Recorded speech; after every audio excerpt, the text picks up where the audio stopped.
श्री शिवाय नमस्तुभ्यम हर हर महादेव। दोस्तों, आप सभी लोग जानते हैं कि 17 सितंबर 2024 मंगलवार को पड़ रही है श्राद्ध पक्ष की पूर्णिमा तिथि, जो बहुत ही खास है। और दोस्तों, ये वो पूर्णिमा है जो कि पितृपक्ष महीने में मंगलवार को पड़ रही है, तो इस दिन का महत्व और भी अधिक बढ़ जाता है, क्योंकि दोस्तों पितृपक्ष 17 सितंबर से शुरू होकर 2 अक्टूबर तक चलेगा। और दोस्तों, इसी दिन किया वाला पंडित जी द्वारा बताया गया एक लाल फूल और एक सफेद फूल वाला उपाय आप लोगों को जरूर करना चाहिए, क्योंकि दोस्तों ये एक ऐसा उपाय है जो कि हर दिन नहीं किया जाता। पितृपक्ष महीने में जो पूर्णिमा तिथि आती है उसी दिन किया जाता है। अगर आप लोगों ने इस उपाय को नहीं किया है या किसी कारणवश नहीं कर पाए हो तो इस मंगलवार पूर्णिमा के दिन इस उपाय से मत चूकना। दोस्तों देखिए, ये दिन इतना खास होता है, इतना महत्वपूर्ण देखा गया है। कभी कभी बड़े बड़े पूजा पाठ अनुष्ठान से जो मनोकामना पूर्ण नहीं होती है, वह पूर्णिमा के दिन एक छोटे से उपाय करने से ही आपकी मनोकामना पूर्ण हो जाती है। और बहुत सारे लोगों ने इस उपाय को किया भी है और उनको इस उपाय को करने का फल भी जरूर मिला है। अगर आप लोग भी इस उपाय को इस मंगलवार पूर्णिमा के दिन करना चाहते हैं तो आप इस उपाय को पहले अच्छे से समझ लेना, सुन लेना, उसके बाद ना आपको इस उपाय का फल जरूर मिलेगा, आपकी सभी मनोकामनाएं पूरी हो जाएंगी। दोस्तों, हम आपको यहाँ पर बता दें कि यह जो एक लाल फूल और एक सफेद फूल वाला उपाय है, ये उपाय पंडित जी ने अपनी अभी की शिव महापुराण की कथा में ही बताया है। और इस उपाय को करने से आपके घर में चाहे किसी भी प्रकार की दुख और समस्या क्यों ना चल रही हो, आपको उसका कारण भी नहीं पता है कि भाई ये समस्या किस कारण से चल रही है, उसका कुछ भी कारण हो है, जैसे पितृदोष हो सकता है, काल सर्प दोष हो सकता है, या किसी भी तरह का मंगल दोष भी हो सकता है, और भी बहुत तरह के दोष होते हैं, कुछ भी हो सकता है। पर आपको इस उपाय को करने के लिए अपने दोष को पता लगाने की भी जरूरत नहीं है। आपके घर में किस कारण से इतनी दुख और परेशानी आ रही है, वह भी आपको पता लगाने की जरूरत नहीं है। बस मंगलवार की श्राद्ध पूर्णिमा के दिन इस उपाय को कर लेना, क्योंकि इसी मात्र उपाय को करने से आपके पूरे घर परिवार में सुख और शांति हो जाएगी। आपके घर में अच्छे अच्छे काम होने लगेंगे, आपकी जो भी मनोकामना होगी वह भी धीरे धीरे करके पूर्ण होना शुरू हो जाएंगी। अब हम समझते हैं इस एक लाल फूल और एक सफेद फूल वाले उपाय को आपको करना कैसे है, किसको करना है, किस समय करना है और कैसे करना है। देखो, उपाय बिल्कुल आसान है, बस समझने वाली बात है, ध्यान से समझिए। उसके आप लोग जो है इस उपाय को जरूर कीजिएगा। सबसे पहली चीज हम लोग ये समझते हैं कि इस एक लाल फूल और एक सफेद फूल वाले उपाय को इस आने वाली पूर्णिमा के दिन किसको करना है। तो देखिए, इस उपाय को घर के सभी सदस्यों को करने की बिल्कुल भी जरूरत नहीं है। घर में से कोई एक मुख्य बड़ा सदस्य ही इस उपाय को करेगा तो उस घर परिवार के सभी सदस्यों को इस उपाय को करने का फल मिल जाएगा। पर वो बड़ा सदस्य कौन होगा, कौन व्यक्ति इसको करेगा, तो यहाँ पर देखिए हम आपको बता दें, घर की जो बड़ी माताएं बहनें होंगी, घर की बड़ी माताओं बहनों में से कोई भी एक माता बहन इस वाले उपाय को कर सकती है। अपने पूरे घर परिवार के लिए घर में सभी सदस्यों को इस उपाय को करने की जरूरत नहीं है। मात्र घर की जो बड़ी माताएं बहनें हैं उनमें से कोई भी एक माता बहन इस वाले उपाय को करेगी तो उसके घर परिवार के पूरे सदस्यों को इस उपाय का फल मिलेगा। अगर इसी कारण वर्ष माताएं बहनें घर में उपस्थित ना हो या वो इस उपाय को ना कर रही हो, कुछ दिक्कत हो, तो भाई उस जगह पर फिर घर का कोई बड़ा व्यक्ति भी इस उपाय को कर सकता है। माताओं बहनों के कहने का मतलब ये था कि माताएं बहनें घर की लक्ष्मी होती है। जब घर की लक्ष्मी कोई उपाय करती है तो निश्चित ही भगवान शिव जी बहुत जल्दी प्रसन्न होते हैं और उपाय का फल में बहुत जल्दी और बहुत बड़ा करके भी यहाँ पर देते हैं। आप लोग ये बात समझ गए होंगे। अब हम ये बात समझते हैं इस वाले उपाय को हमें करना किस समय है। एक लाल फूल और एक सफेद फूल वाले उपाय को हमें इस पूर्णिमा के दिन करना किस समय है। तो देखिए, इस उपाय को करने का जो समय है, सुबह का समय भी है और शाम का समय भी है। अब देखिए, यहाँ पर हम मुख्य रूप से सुबह का समय नहीं बोलेंगे, क्योंकि देखिए ये जो पूर्णिमा तिथि है और आप सभी लोग जानते हैं इसका प्रदोष काल का मतलब शाम का जो समय होता है ना, इस दिन भगवान शिव जी का सबसे प्रिय दिन है। तो आप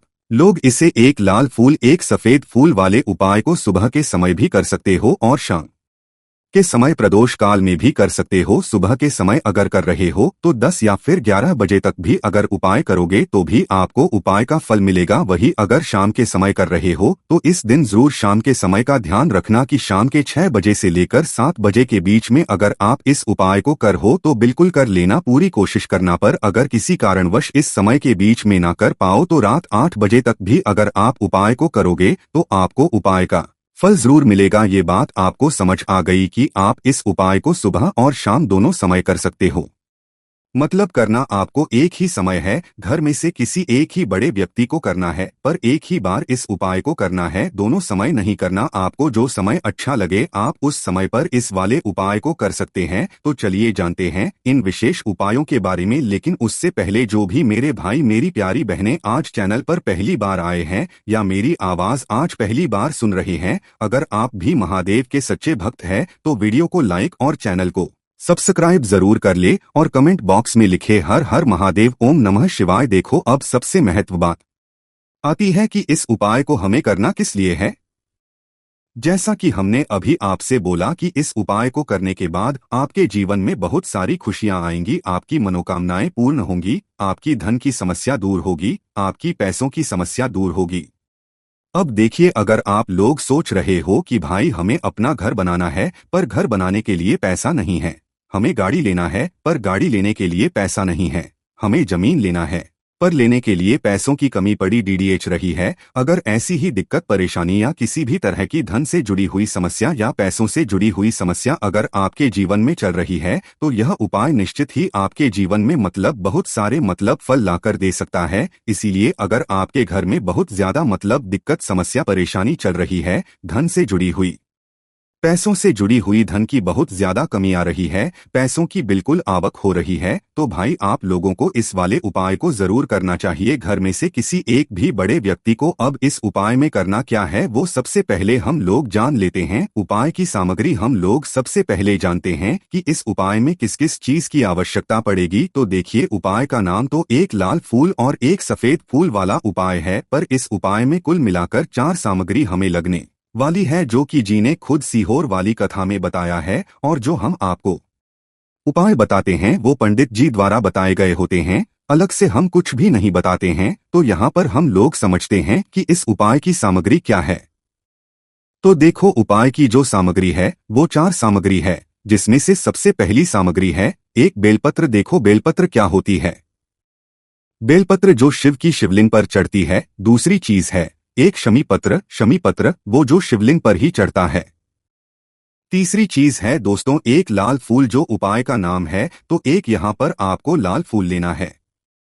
अब ये लाल फूल कौन सा लेना है, देखो शिवलिंग के ऊपर जो लाल फूल चढ़ता हो उनमें से कोई भी एक लाल फूल पसंद कर लेना और वो कहीं से तोड़कर या कहीं से खरीद कर लेकर आना और उस लाल फूल को उपाय में प्रयोग कर लेना। उसके बाद में एक सफेद फूल का विशेष रूप से ध्यान रखना, जो सफेद फूल शिवलिंग पर चढ़ता हो सिर्फ वही फूल लेकर आना, इसके अलावा कुछ मत लेकर आना। लेकिन केतकी का मत लेना। तो एक एक मात्रा में ही आपको ये चारों सामग्री चाहिए, एक बेलपत्र, एक शमीपत्र, एक लाल फूल और एक सफेद फूल। ये चारों सामग्री आप लोग तैयार करके रख लें प्रदोष काल में या सुबह के समय जब भी आप इस उपाय को कर रहे हैं। जैसे ही आपके उपाय की सामग्री तैयार हो जाती है तो क्या हम सीधा उपाय को करने के लिए इन चारों सामग्री को लेकर उपाय करने के लिए जा सकते हैं? नहीं। तो यहाँ आपको इस बात का ध्यान रखना है कि हम भगवान शिव जी को प्रसन्न करने के लिए तो जा रहे हैं, हम अपनी मनोकामना को पूर्ण करवाने के लिए तो जा रहे हैं, पर हमें ये दर्शाना बिल्कुल भी नहीं है कि हम सिर्फ अपने फायदे के लिए भगवान शिव जी के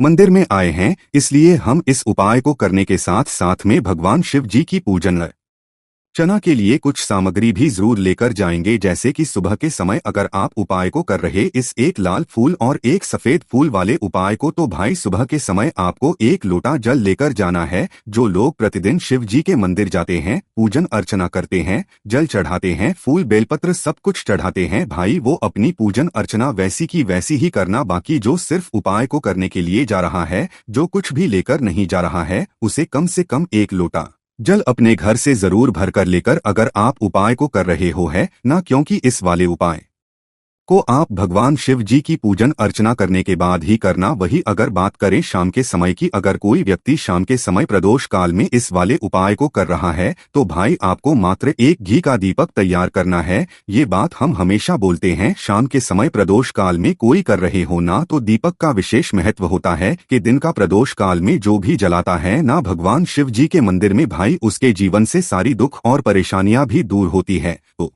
भाई इस दिन दीपक का विशेष रूप से ध्यान रखना आप लोग। अगर आप इस उपाय को शाम के समय प्रदोष काल में कर रहे हो है ना। ये जो दीपक आप लोग लोगे, ये आटे का लोगे। जो आटा आप घुन दोगे उसके अंदर कुछ भी मत डालना, मात्र साधा आटा लगाकर उसे तैयार कर लेना। और एक मीडियम साइज का दीपक तैयार कर लेना, वो ना ज्यादा छोटा हो ना ज्यादा हो, है ना। उसके बाद में दीपक आपका तैयार हो जाए तो इसके अंदर जो बत्ती रखोगे वो गोल बत्ती रखोगे। देखो, गोल बत्ती भी दो तरह की होगी, एक बाजार की और एक घर वाली। तो कोशिश करना अपने घर में जो रुई रखी हुई है उस रुई से आप लोग एक गोल बत्ती अपने ही हाथों से बनाओ। उपाय का फल अच्छा मिलता है। भगवान शिव जी जल्दी प्रसन्न होते हैं। जब हम किसी भी उपाय को अपने से परिश्रम करके तैयार करते हैं तो आपको उस दीपक के अंदर एक गोल बत्ती रख देनी है। इसके अंदर जो चीज आप लोग डालोगे वो डालोगे। शुद्ध देसी गाय का घी। इस बात का विशेष रूप से ध्यान रखना क्योंकि भगवान शिव जी का सबसे प्रिय दिन और प्रिय समय पर हम लोग इस वाले उपाय को कर रहे हैं। तो थोड़ा सा शुद्ध देसी गाय का घी इतना डालना कि वो दीपक कुछ समय तक चल सके ना। बाजार वाला मिलावटी घी ना, भैंस का घी डालना। शुद्ध देसी गाय का घी आपको ढूंढने में थोड़ी मेहनत लगेगी और महंगा भी मिलेगा, पर गाय के घी से भगवान शिव जी प्रसन्न होते हैं और उसी शुद्ध देसी गाय के घी से घर में बरकत भी बनी रहती है और हमारे घर में सुख शांति भी बनी रहती है। इसलिए इस शुद्ध देसी गाय का घी को अपने घर में हमेशा रखा करो। वो भगवान शिव जी के कार्यों में भी उपयोग में आता है, उपायों में भी हम लोग प्रयोग कर सकते हैं। तो यहाँ पर आपकी सारी तैयारियां हो चुकी हैं। उपाय को करते समय शुद्धता का विशेष रूप से ध्यान रखिएगा। सुबह कर रहे हो तो भाई सुबह तो आपको स्नान करना ही करना है। बाकी शाम को कर रहे हो तो शाम को मात्र हाथ मुंह धोकर भी आप लोग इस वाले उपाय को कर सकते हो। कोई दिक्कत वाली बात नहीं है भाई। उपाय की पूरी सामग्री तैयार करके और पूजन सामग्री लेकर आपको भगवान शिव जी के मंदिर पहुँचना है, जो आपके घर के पास में हो, जहाँ शिवलिंग विराजित हो, शिवालय हो, वहां पर आप लोगों को पहुंचना है। और जैसे ही आप भगवान शिव जी के मंदिर में पहुंचते हो वहां जाकर ही उपाय शुरू नहीं करना है। पहले आपको भगवान शिव जी की पूजन अर्चना करना है। पूजन अर्चना कैसे करोगे? सुबह के समय गए हो तो एक लोटा जल वगैरह जो भी पूजन सामग्री लेकर गए हो, उससे पहले पूजन सामग्री आप लोग मतलब पूजन भगवान शिव जी की कर लो। जो व्यक्ति सिर्फ एक लोटा जल लेकर गए हैं वो शिव जी की शिवलिंग पर एक लोटा जल एक धारा से धीरे धीरे करके चढ़ा लो, है ना। अपनी पूजन अर्चना आप लोग जो है पूरी कर लो पहले। उसी के बाद अगर आप शाम के समय कर रहे हो तो पहले जाकर बैठना है भगवान शिव जी के शिवलिंग के पास में। आप जो दीपक तैयार करके लेकर आए हो उस दीपक को पहले जलाना है। ये जो दीपक आप लोग जलाओगे ना, ये किसी और की माचिस से मत जलाना, अपनी ही माचिस अपने ही घर से लेकर आना और इस दीपक को अपने ही माचिस से जलाना। अगर अपने मंदिर की माचिस या किसी और की माचिस ले ली इस उपाय को करने में, इस उपाय का फल उस व्यक्ति को भी बहुत मिल जाएगा। इस बात का ध्यान रखना। अपने घर से अपनी ही माचिस लेकर जाना और इस दीपक को जलाना। दीपक को जलाने के बाद भगवान शिव जी की शिवलिंग के पास में रख देना। शिवलिंग के इतना पास में मत रखना कि भगवान शिव जी को आंच लगे, सी दूरी बनाकर ही जो है इस दीपक को शिवलिंग के पास में आप लोग रख। अब जैसे ही आपकी पूजन अर्चना हो जाती है, भगवान शिव जी के शिवलिंग के सामने या आसपास कहीं पर भी बैठ जाइए उपाय को करने के लिए। और उपाय को करने से पहले आप लोग अपनी वो चारों पूजन सामग्री निकाल लीजिए। उपाय की जो सामग्री है वो निकाल लीजिए और भगवान शिव जी के शिवलिंग के ऊपर एक माता अशोक सुंदरी जी का स्थान देख लीजिए। माता अशोक सुंदर जी का जो स्थान होता है वो जलाधारी के ऊपर होता है। जलाधारी के बिल्कुल बीचों बीच में होता, आप लोगों ने देखा भी होगा शिवलिंग की जलाधारी होती है। जलाधारी के बिल्कुल बीचों बीच का जो स्थान होगा वो माता अशोक सुंदर जी का स्थान होगा, क्योंकि यहीं पर हमें ये जो है उपाय को करना है। सबसे पहली चीज, अब हम उपाय को करना शुरू करते हैं। आप सबसे पहले अपनी एक बेलपत्र उठा लो। एक बेलपत्र को आपको माता अशोक सुंदरी जी वाले स्थान पर सबसे पहले समर्पित करना है। बेलपत्र की डंडी का मुख होगा जलाधारी की तरफ जहां से जल बहता है और नीचे गिरता है, और बीच वाली बड़ी पत्ती का मुख मतलब शिवलिंग की तरफ होगा। इस तरीके से आपको इस बेलपत्र को माता अशोक सुंदरी जी वाले स्थान पर समर्पित कर देना है। उसके बाद में अपनी एक शमी पत्र उठा लो जो आप उपाय के लिए लेकर आए हुए हो। शमी पत्र को उठाकर शमी पत्र की भी जो डंडी का भाग होगा वो जलाधारी की तरफ करके जहां से जल बहता है नीचे गिरता है उस तरफ करके, और पत्ती वाला भाग शिवलिंग तरफ करके इस शमी पत्र को भी उस बेलपत्र के ऊपर आपको समर्पित कर देना है। समर्पित करने के बाद अब आप ले लो अपना एक लाल फूल जो आप उपाय को करने के लिए लेकर आए हुए हो। इस लाल फूल का जो खिला हुआ भाग होगा चाहे वो गुलाब का फूल हो, चाहे कोई सा फूल जो शिवलिंग पर चढ़ता हो, भाई उस फूल का जो खिला हुआ भाग होगा वो शिवलिंग की तरफ होगा। बाकी जो पीछे का भाग होगा फूल का वो जलाधारी की तरफ, जहां से जल है नीचे गिरता है उस तरफ होगा। और आखिरी में आपका जो एक सफेद फूल बचा हुआ है, इस सफेद फूल को भी आपको लेना है और सफेद फूल का जो खिला हुआ भाग होगा वो शिवलिंग की तरफ होगा, जहां पर शिवलिंग रखा हुआ है उस तरफ होगा, और डंडी का भाग जलाधारी के पीछे की तरफ हो जाएगा।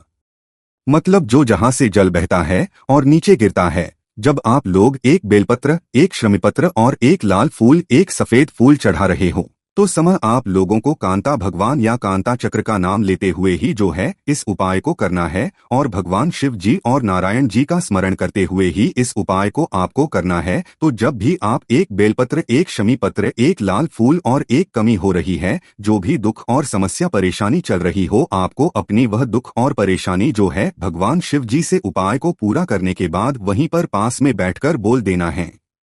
हाथ जोड़ के आंखें बंद करके अपनी परेशानी और श्री शिवाय नमस्तुभ्यम का जाप करना है। दोस्तों, ये वो पूर्णिमा है जो कि पितृपक्ष महीने में मंगलवार को पड़ रही है, तो इस दिन का महत्व और भी अधिक बढ़ जाता है, क्योंकि दोस्तों पितृपक्ष 17 सितंबर से शुरू होकर 2 अक्टूबर तक चलेगा। और दोस्तों इसी दिन किया वाला पंडित जी द्वारा बताया गया एक लाल फूल और एक सफेद फूल वाला उपाय आप लोगों को जरूर करना चाहिए, क्योंकि दोस्तों ये एक ऐसा उपाय है जो कि हर दिन नहीं किया जाता। पितृपक्ष महीने में जो पूर्णिमा तिथि आती है उसी दिन किया जाता है। अगर आप लोगों ने इस उपाय को नहीं किया है या किसी कारणवश नहीं कर पाए हो, तो इस मंगलवार पूर्णिमा के दिन इस उपाय से मत चूकना। दोस्तों देखिए, ये दिन इतना खास होता है, इतना महत्वपूर्ण देखा गया है। कभी कभी बड़े बड़े पूजा पाठ अनुष्ठान से जो मनोकामना पूर्ण नहीं होती है, वह पूर्णिमा के दिन एक छोटे से उपाय करने से ही आपकी मनोकामना पूर्ण हो जाती है। और बहुत सारे लोगों ने इस उपाय को किया भी है और उनको इस उपाय को करने का फल भी जरूर मिला है। अगर आप लोग भी इस उपाय को इस मंगलवार पूर्णिमा के दिन करना चाहते हैं, वो आप इस उपाय को पहले अच्छे से समझ लेना, सुन लेना, उसके बाद ना आपको इस उपाय का फल जरूर मिलेगा, आपकी सभी मनोकामनाएं पूरी हो जाएंगी। दोस्तों हम आपको यहाँ पर बता दें कि यह जो एक लाल फूल और एक सफेद फूल वाला उपाय है, ये उपाय पंडित जी ने अपनी अभी की शिव महापुराण की कथा में ही बताया है। और इस उपाय को करने से आपके घर में चाहे किसी भी प्रकार की दुख और समस्या क्यों न चल रही हो, आपको उसका कारण भी नहीं पता है कि भाई ये समस्या किस कारण से चल रही है, उसका कुछ भी कारण हो है, जैसे पितृदोष हो सकता है, काल सर्प दोष हो सकता है, या किसी भी तरह का मंगल दोष भी हो सकता है, और भी बहुत तरह के दोष होते हैं, कुछ भी हो सकता है। पर आपको इस उपाय को करने के लिए अपने दोष को पता लगाने की भी जरूरत नहीं है। आपके घर में किस कारण से इतनी दुख और परेशानी आ रही है, वह भी आपको पता लगाने की जरूरत नहीं है। बस मंगलवार की श्राद्ध पूर्णिमा के दिन इस उपाय को कर लेना, क्योंकि इसी मात्र उपाय को करने से आपके पूरे घर परिवार में सुख और शांति हो जाएगी। आपके घर में अच्छे अच्छे काम होने लगेंगे, आपकी जो भी मनोकामना होगी वह भी धीरे धीरे करके पूर्ण होना शुरू हो जाएंगी। अब हम समझते हैं इस एक लाल फूल और एक सफेद फूल वाले उपाय को आपको करना कैसे है, किसको करना है, किस समय करना है और कैसे करना है। देखो उपाय बिल्कुल आसान है, बस समझने वाली बात है, ध्यान से समझिए, उसके आप लोग जो है इस उपाय को जरूर कीजिएगा। सबसे पहली चीज हम लोग ये समझते हैं कि इस एक लाल फूल और एक सफेद फूल वाले उपाय को इस आने वाली पूर्णिमा के दिन किसको करना है। तो देखिए, इस उपाय को घर के सभी सदस्यों को करने की बिल्कुल भी जरूरत नहीं है। घर में से कोई एक मुख्य बड़ा सदस्य ही इस उपाय को करेगा तो उस घर परिवार के सभी सदस्यों को इस उपाय को करने का फल मिल जाएगा। पर वो बड़ा सदस्य कौन होगा, कौन व्यक्ति इसको करेगा, तो यहाँ पर देखिए हम आपको बता दें, घर की जो बड़ी माताएं बहनें होंगी, घर की बड़ी माताओं बहनों में से कोई भी एक माता बहन इस वाले उपाय को कर सकती है। अपने पूरे घर परिवार के लिए घर में सभी सदस्यों को इस उपाय को करने की जरूरत नहीं है। मात्र घर की जो बड़ी माताएं बहनें हैं उनमें से कोई भी एक माता बहन इस वाले उपाय को करेगी तो उसके घर परिवार के पूरे सदस्यों को इस उपाय का फल मिलेगा। अगर इसी कारणवश माताएं बहनें घर में उपस्थित ना हो या वो इस उपाय को ना कर रही हो, कुछ दिक्कत हो, तो भाई उस जगह पर फिर घर का कोई बड़ा व्यक्ति भी इस उपाय को कर सकता है। माताओं बहनों के कहने का मतलब ये था कि माताएं बहनें घर की लक्ष्मी होती है। जब घर की लक्ष्मी कोई उपाय करती है तो निश्चित ही भगवान शिव जी बहुत जल्दी प्रसन्न होते हैं और उपाय का फल में बहुत जल्दी और बहुत बड़ा करके भी यहाँ पर देते हैं। आप लोग ये बात समझ गए होंगे। अब हम ये बात समझते हैं इस वाले उपाय को हमें करना किस समय है। एक लाल फूल और एक सफेद फूल वाले उपाय को हमें इस पूर्णिमा के दिन करना किस समय है। तो देखिए, इस उपाय को करने का जो समय है सुबह का समय भी है और शाम का समय भी है। अब देखिए, यहाँ पर हम मुख्य रूप से सुबह का समय नहीं बोलेंगे क्योंकि देखिए ये जो पूर्णिमा तिथि है और आप सभी लोग जानते हैं इसका प्रदोष काल का मतलब शाम का जो समय होता है ना, इस दिन भगवान शिव जी का सबसे प्रिय दिन है। तो आप लोग इसे एक लाल फूल एक सफेद फूल वाले उपाय को सुबह के समय भी कर सकते हो और शाम के समय प्रदोष काल में भी कर सकते हो। सुबह के समय अगर कर रहे हो तो 10 या फिर 11 बजे तक भी अगर उपाय करोगे तो भी आपको उपाय का फल मिलेगा। वही अगर शाम के समय कर रहे हो तो इस दिन जरूर शाम के समय का ध्यान रखना कि शाम के 6 बजे से लेकर 7 बजे के बीच में अगर आप इस उपाय को कर हो तो बिल्कुल कर लेना, पूरी कोशिश करना। पर अगर किसी कारणवश इस समय के बीच में ना कर पाओ तो रात 8 बजे तक भी अगर आप उपाय को करोगे तो आपको उपाय का फल जरूर मिलेगा। ये बात आपको समझ आ गई कि आप इस उपाय को सुबह और शाम दोनों समय कर सकते हो। मतलब करना आपको एक ही समय है, घर में से किसी एक ही बड़े व्यक्ति को करना है, पर एक ही बार इस उपाय को करना है, दोनों समय नहीं करना। आपको जो समय अच्छा लगे आप उस समय पर इस वाले उपाय को कर सकते हैं। तो चलिए जानते हैं इन विशेष उपायों के बारे में। लेकिन उससे पहले जो भी मेरे भाई मेरी प्यारी बहनें आज चैनल पर पहली बार आए हैं या मेरी आवाज आज पहली बार सुन रहे हैं, अगर आप भी महादेव के सच्चे भक्त हैं तो वीडियो को लाइक और चैनल को सब्सक्राइब जरूर कर ले और कमेंट बॉक्स में लिखे हर हर महादेव, ओम नमः शिवाय। देखो, अब सबसे महत्व बात आती है कि इस उपाय को हमें करना किस लिए है। जैसा कि हमने अभी आपसे बोला कि इस उपाय को करने के बाद आपके जीवन में बहुत सारी खुशियां आएंगी, आपकी मनोकामनाएं पूर्ण होंगी, आपकी धन की समस्या दूर होगी, आपकी पैसों की समस्या दूर होगी। अब देखिए, अगर आप लोग सोच रहे हो कि भाई हमें अपना घर बनाना है पर घर बनाने के लिए पैसा नहीं है, हमें गाड़ी लेना है पर गाड़ी लेने के लिए पैसा नहीं है, हमें जमीन लेना है पर लेने के लिए पैसों की कमी पड़ी डीडीएच रही है। अगर ऐसी ही दिक्कत परेशानी या किसी भी तरह की धन से जुड़ी हुई समस्या या पैसों से जुड़ी हुई समस्या अगर आपके जीवन में चल रही है तो यह उपाय निश्चित ही आपके जीवन में बहुत सारे फल लाकर दे सकता है। इसीलिए अगर आपके घर में बहुत ज्यादा दिक्कत समस्या परेशानी चल रही है, धन से जुड़ी हुई पैसों से जुड़ी हुई धन की बहुत ज्यादा कमी आ रही है, पैसों की बिल्कुल आवक हो रही है, तो भाई आप लोगों को इस वाले उपाय को जरूर करना चाहिए। घर में से किसी एक भी बड़े व्यक्ति को अब इस उपाय में करना क्या है वो सबसे पहले हम लोग जान लेते हैं। उपाय की सामग्री हम लोग सबसे पहले जानते हैं कि इस उपाय में किस किस चीज की आवश्यकता पड़ेगी। तो देखिए, उपाय का नाम तो एक लाल फूल और एक सफेद फूल वाला उपाय है, पर इस उपाय में कुल मिलाकर 4 सामग्री हमें लगने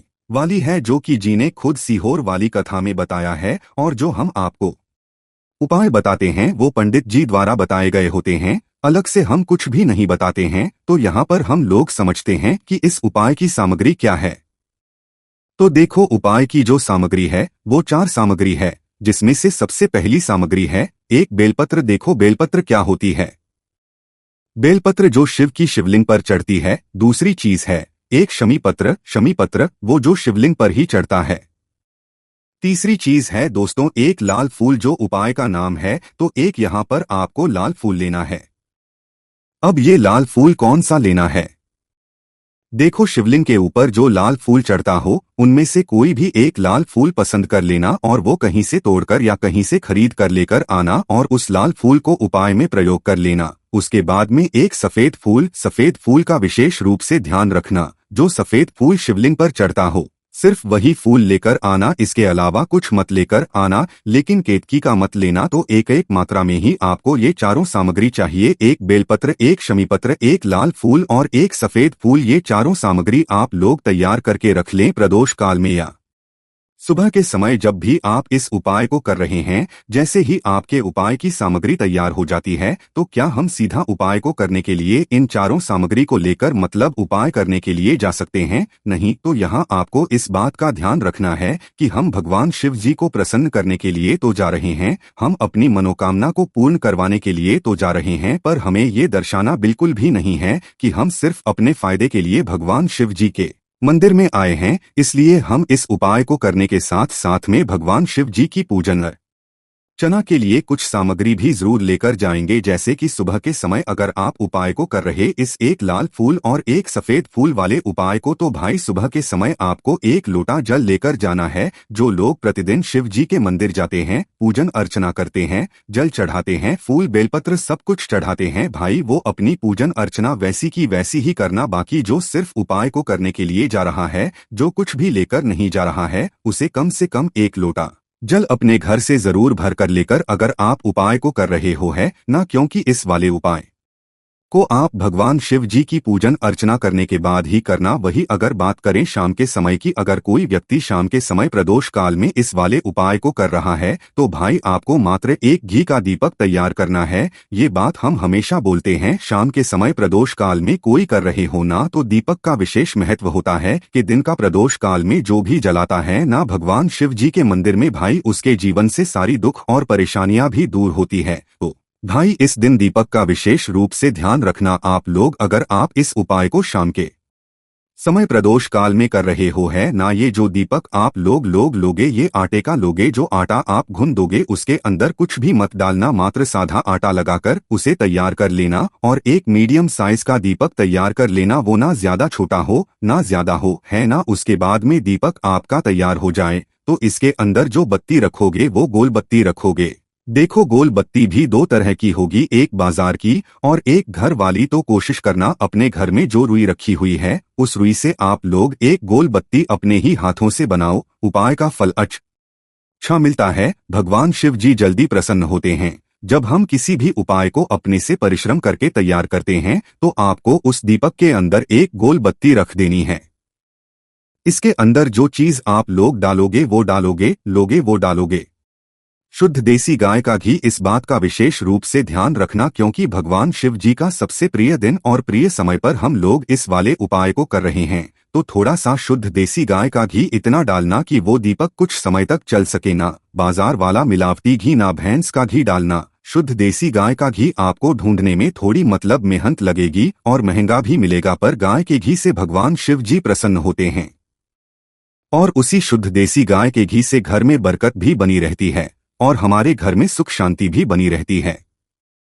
इसलिए इस शुद्ध देसी गाय का घी को अपने घर में हमेशा रखा करो, वो भगवान शिव जी के कार्यों में भी उपयोग में आता है, उपायों में भी हम लोग प्रयोग कर सकते हैं। तो यहाँ पर आपकी सारी तैयारियां हो चुकी हैं। उपाय को करते समय शुद्धता का विशेष रूप से ध्यान रखिएगा। सुबह कर रहे हो तो भाई सुबह तो आपको स्नान करना ही करना है, बाकी शाम को कर रहे हो तो शाम को मात्र हाथ मुंह धोकर भी आप लोग इस वाले उपाय को कर सकते हो, कोई दिक्कत वाली बात नहीं है। भाई उपाय की पूरी सामग्री तैयार करके और पूजन सामग्री लेकर आपको भगवान शिव जी के मंदिर पहुंचना है, जो आपके घर के पास में हो, जहां शिवलिंग विराजित हो, शिवालय हो, वहां पर आप लोगों को पहुंचना है। और जैसे ही आप भगवान शिव जी के मंदिर में पहुंचते हो, वहां जाकर ही उपाय शुरू नहीं करना है। पहले आपको भगवान शिव जी की पूजन अर्चना करना है। पूजन अर्चना कैसे करोगे? सुबह के समय गए हो तो एक लोटा जल वगैरह जो भी पूजन सामग्री लेकर गए हो, उससे पहले पूजन सामग्री आप लोग मतलब पूजन भगवान शिव जी की कर लो। जो व्यक्ति सिर्फ एक लोटा जल लेकर गए हैं,